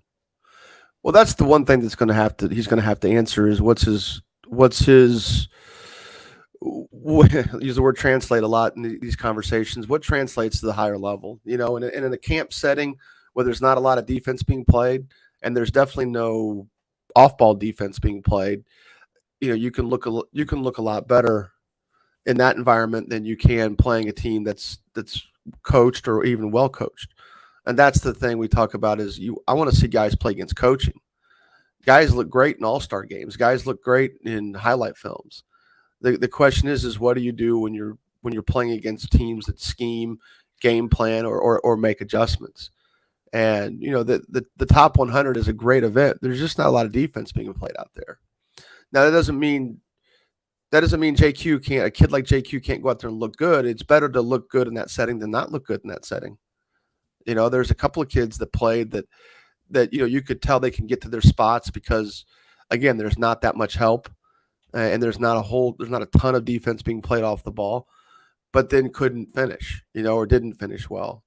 Not a problem with JQ. He's definitely finishing. He's and he's got a chance. If he gets a straight drive to the paint, he's going to be able to score. The question is how often does that happen at the college level? And, what can he guard, things like that. I have liked the direction of his shot progression, the progression in his shot mechanics. It still has a ways to go. And it also has a ways to go against, high caliber competition, because that's not something he really shows too much in the summer unless he's wide open.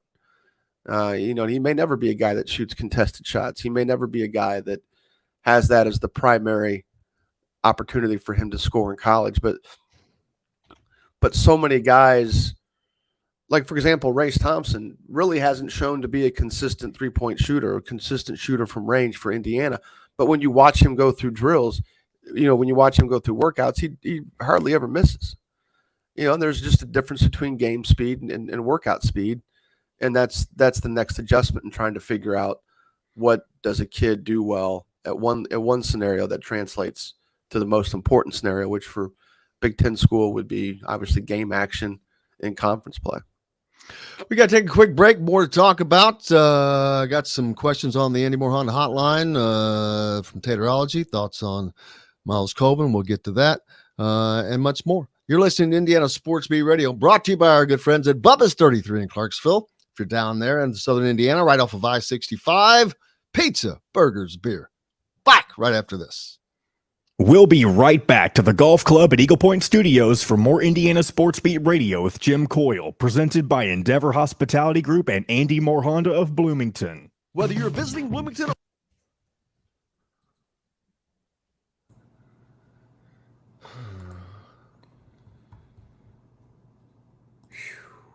I'm answering it in the chat room, some of these questions now. The chat room. Miles Colvin.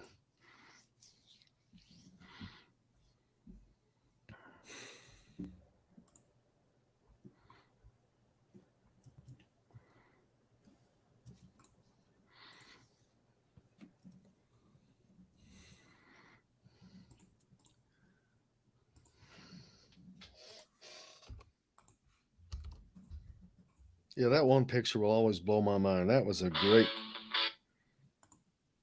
picture. That picture of that, you put that up again, John, of Romeo, the first one. Mm-hmm. Hold on, let me find it. The This people one? that are in that, the people that are in that picture, you can't see my cursor, but all right, the lady to the right, that's Dana O'Neill. I see Rick Bozich with the white hair. The guy next to Dana O'Neill is from Wish, and I'm gonna skip all those people. Oh, there's Dylan Sin beside the guy in the blue. I do see him.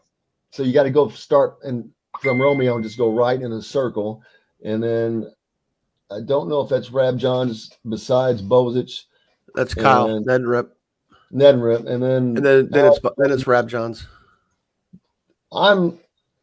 I see you.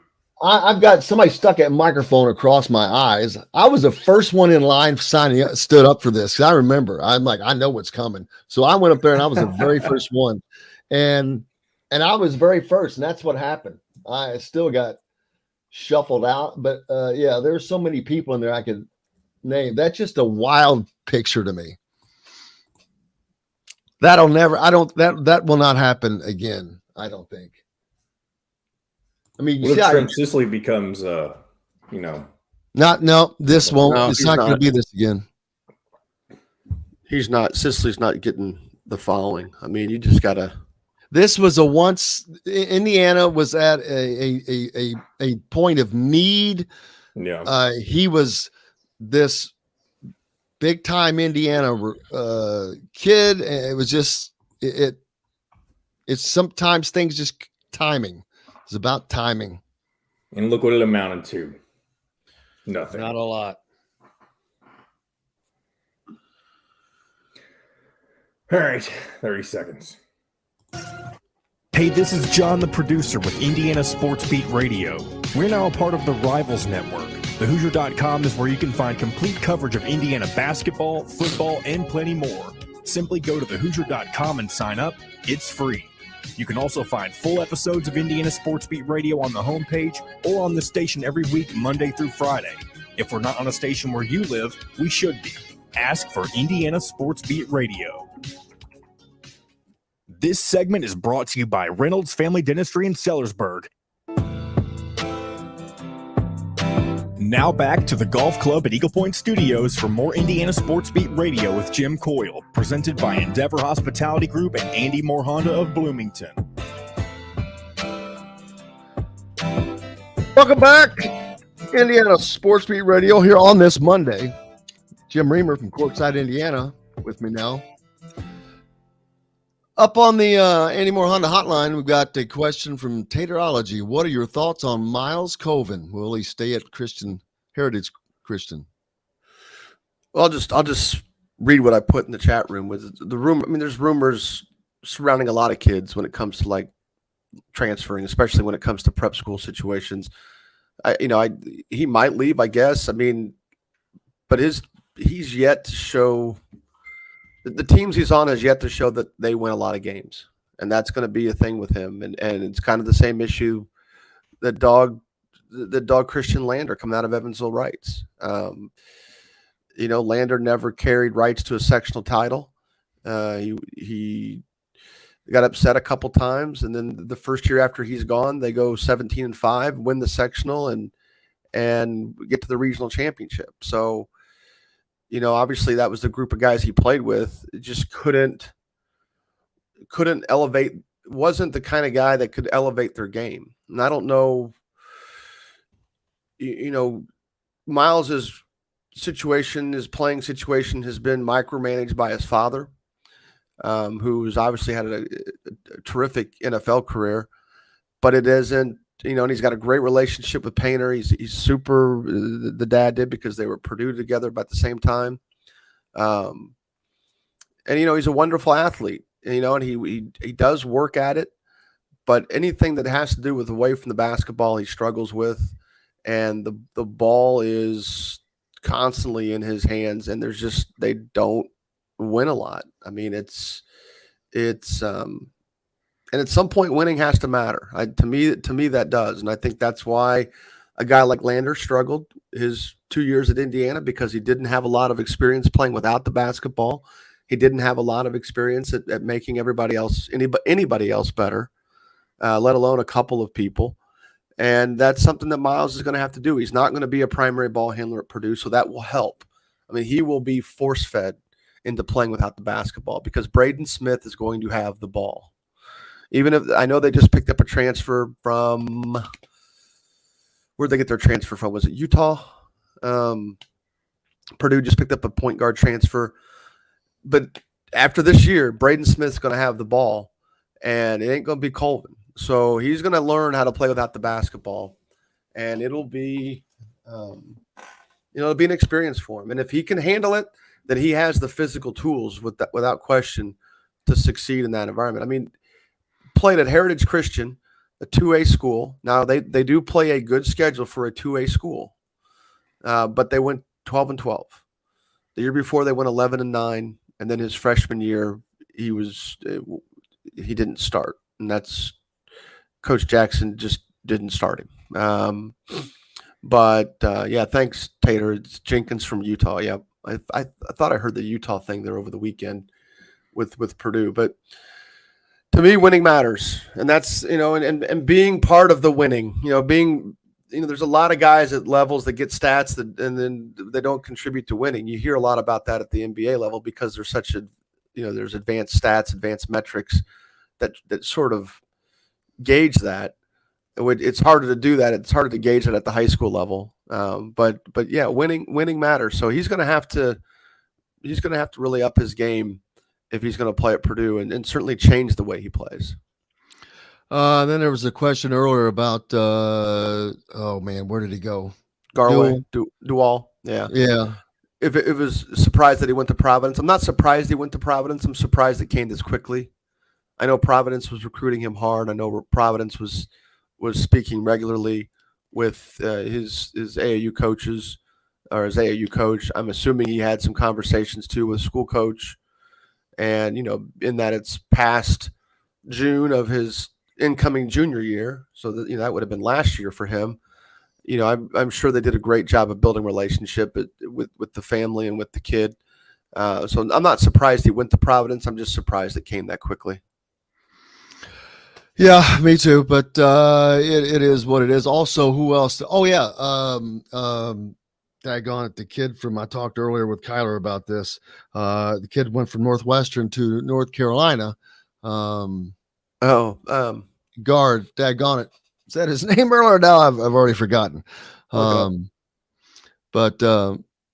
Pace, Nance, yeah, Pete Nance. That's it. Northwestern is going to continually be hit like this. They're one of those teams that if they have a guy that when he's a junior that he's gotten good, they're going to leave. More than likely, because Northwestern is not going to be successful, and you can find a great spot to land. We sort of comparing in my little circle, comparing Northwestern basketball to Indiana football. You have that great year that stands out. The new coach that does a great job and probably is as good of a coach as they've had in terms of actually coaching. Not being able to yet. I mean, Indiana's football's got a little bit time to prove it still, but because it's only been a couple of years, but not being able to build on the momentum for what Northwestern was their first year of making the NCAA tournament. They just haven't been able to progress from that. And when you don't progress, sometimes you take a big step back because once they get a taste of it, they want more of it. So. I'm surprised that Chris Collins couldn't or hasn't been able to at least keep them in that 7 to 10 seed range. At least maybe not every year, because that's as difficult as the Big Ten is. You can easily finish 9th or 10th. I mean, there was one year I think I was looking back some records. There was one year Indiana finished 8-8 and was 9th in the Big Ten. Of course, that was when it was still one of the early years of it being a 14-team league. Sometimes your record can be a little bit deceiving, but your place in the league sometimes matters more, at least to fans. But yeah, I'm surprised he hasn't been able to keep Northwestern at least in the conversation for a tournament bid on a more regular basis. Ross thought the duel might end up back in Texas. I did too. I kind of thought he would be back in that area. That's like Liam McNeely. I don't think anyone's getting him out of Texas. Yeah, it's I agree with Ross that going east would have surprised me early in the process. But then recruiting especially when you're a family that clearly is willing to move across country for anything, whether it be work or family or whatever. It's nothing like that is a surprise, especially if they have the means. And I don't know completely know their situation, especially if they have the means to make that distance from Providence to quote home a little shorter. It's like with Derek Smits, who came out of Zionsville, even though he ended up at Valpo and Butler, he kept saying it didn't matter where he went because without question, his dad and dad's girlfriend were going to end up with a condo wherever he went. So nearby. So he was always going to be close to his dad, regardless of where he went to college. Oh man, all kinds of stuff going on this week or over the weekend. We talked earlier about it, man. I know there's golf happening with the U.S. Open. You have the top 100 up in up there. Zalatoris lost that close one. in the U.S. Open. The College World Series is going on. And the Aggies, Texas A&M, they knock off Texas. That's a big deal for them to knock them out. So just all kinds of stuff going on just to keep an eye on this week. Is the NBA draft is also is that tomorrow? No, Thursday. I geek out on that Thursday. stuff. Yeah, we have a big week in our fantasy basketball league this week. So starting today, so we have we take it a little too seriously. All right. Well, so we've got this. We've got a few. Let's see. What is it? We've got less than 5 minutes left. But the Pacers. Who do you think they end up getting? First of all, taking. I understand. I think that we all agree that the top 4 guys are the top 4 guys as far as picks. They're going to get picked, and that the fourth one is Jaden Ivey. Right. 5, 6, I think 7. I don't know where that's going to be. I think we're getting into where there's 6 solid now, and that's Keegan Murray and Benedict Mathurin. And I think that's so. If you're Pacers and you're picking 6th, unless somebody really shoots up, like they've been linked to Dyson Daniels a little bit. The Shaden Sharp conversation has had, I'm sure, anywhere from picks 5, 6, 7. There's a lot of drafts, a lot of mocks now having him going 8th. I know there have been some reporting in multiple player workouts where he has not been the best player in the workout. And so that might play a role in where he goes. There might be some issues on whether or not what his longevity would be in a small market if he were to be a player that would hit it big. But I look at Benedict Mathurin, I look at Keegan Murray as 2 solid picks. Mathurin, to me, has the higher ceiling between the 2. I think Murray has the higher floor between those 2 guys, but I like both of them. I think Mathurin's floor, to me, the worst case scenario for Benedict Mathurin would be Nick Young. That would be the worst case scenario for me. And as long as he's not crazy like Nick Young, as long as he's more reliable, then that would be, I'm talking about talent and the ability to score. That would be a great pick. If they could get a guy that could go out there and get 17 to 18 points a game on winning teams, which Nick Young was capable of doing a couple of times. He just couldn't keep it consistent. But yeah, Murray or Mathurin would be outstanding selections for the Pacers, and Murray would be the better fit. But I think picking 6, they won't get a choice. Once those top 4 go off the board, then you're going to have whoever Detroit picks, and Detroit could definitely benefit from Mathurin because he definitely could play beside Cade Cunningham.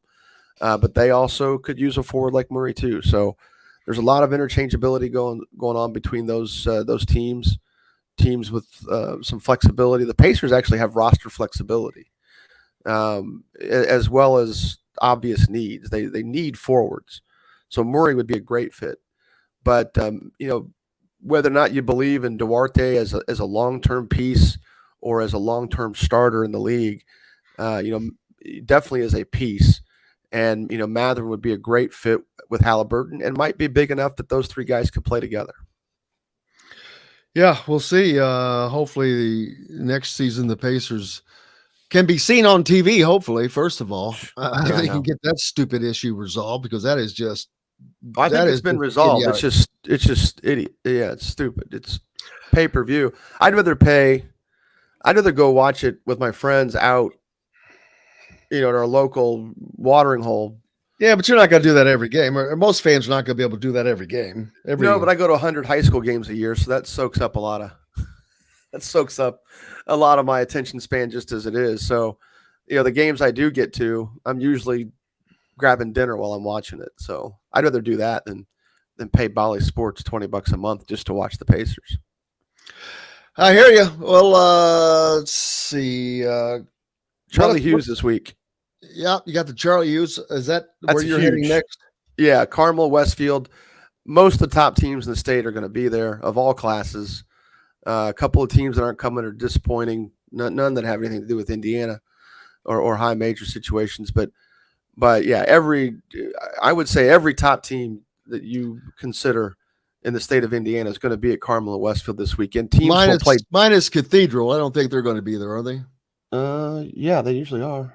Oh, they are. I thought that they weren't going to. Yeah, no, they're in it. No, they're in it. They're in it. Maybe it was. Oh, it was last week. I was thinking about that Xavier Booker was not at the IBCA because Cathedral was someplace else. But two other Cathedral kids were.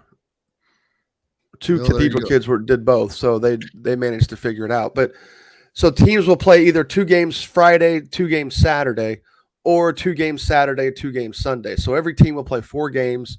Saturday is the big day where everybody will play 2 games. Games will start Friday at 4 p.m. Sound like I'm kind of hawking this thing here. It's a great event. Teams will start Friday at 4 p.m. and then Sunday they'll start in the morning and kind of go all day. Saturday, it's definitely all day, all night. It should be fun, so we'll find out. Tim Tebow mentioned that Pittsburgh Steelers brother Minka Fitzpatrick's brother Justice gets his first offer from Indiana. So, hey, real quick on that, for those that might be interested in going to the event, you can get the schedule on it's called the Exposure app, Exposure Events app.